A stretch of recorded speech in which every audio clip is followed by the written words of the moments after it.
ফিরে। নিঃশব্দ রাত, কুয়াশাচ্ছন্ন রাস্তা, দূর থেকে শোনা যাচ্ছে কোনো এক মেয়ের কান্নার আওয়াজ, কিন্তু চারপাশে কেউ নেই। এই গল্পটা একটা মেয়ের। সে কে ছিল আগের জন্মে, যে নিজেই জানতো না। যখন সে আয়নায় নিজেকে দেখল, কিন্তু একদিন তার চোখে ফুটে উঠল আগুন আগুন, এক মৃত আত্মার প্রতিশোধের আগুন। মেয়েটির নাম নয়না, বয়স 21, শান্তিপূর্ণ একটি গ্রামে থাকে তার পরিবার। কিন্তু হঠাৎ একদিন থেকে তার ঘুমের মধ্যে সে হাঁটতে শুরু করে। মা দেখে সে মাঝরাতে আয়নার সামনে দাঁড়িয়ে থাকে, চোখ বন্ধ করে বিড়বিড় করছে, আমি ফিরব, আমি এখনো বাকি আছি। পরের দিন সকালেও সে কিছু মনে রাখতে পারে না। গ্রামে প্রবীণ লোকজন বলেন, নয়না সেই পুরানো বাড়িটির দিকে তাকিয়ে থাকে আর কেঁপে ওঠে, অথচ সে কখনো যায়নি সেখানে।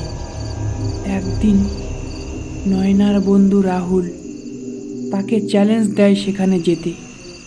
নয়না রাজি হয়, কিন্তু বাড়িতে প্রবেশ করেই নয়না চিৎকার করে ওঠে, আমার ঘর, এটা তো আমার ঘর।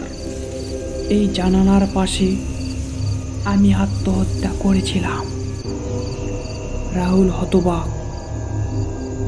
নয়নার ঘুমের মধ্যে সে নিজের নাম বলে চাঁদনি। সে বলে 70 বছর আগে সে এই বাড়ির একজন দাসী ছিল। জমিদারের ছেলে তাকে প্রেমের ফাঁদে ফেলে, তারপর গর্ভবতী হলে আগুনে পুড়িয়ে হত্যা করে। নয়না নিজেকে আয়নায় চেয়ে দেখে, তার মুখে ছাইয়ের দাগ, চোখ লাল, গলায় দাগ, আগুনে পুড়ে যাওয়ার মতো।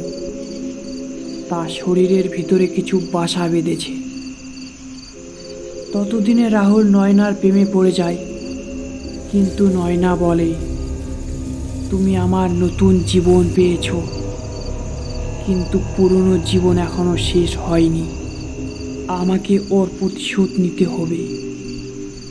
নয়নার শরীর থেকে চাঁদনির আত্মা বের হয়ে পড়ে, চলে যায় সেই পুরনো বাড়িতে।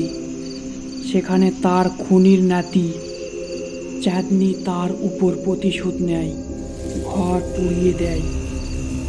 অবশেষে সে মুক্তি পায়।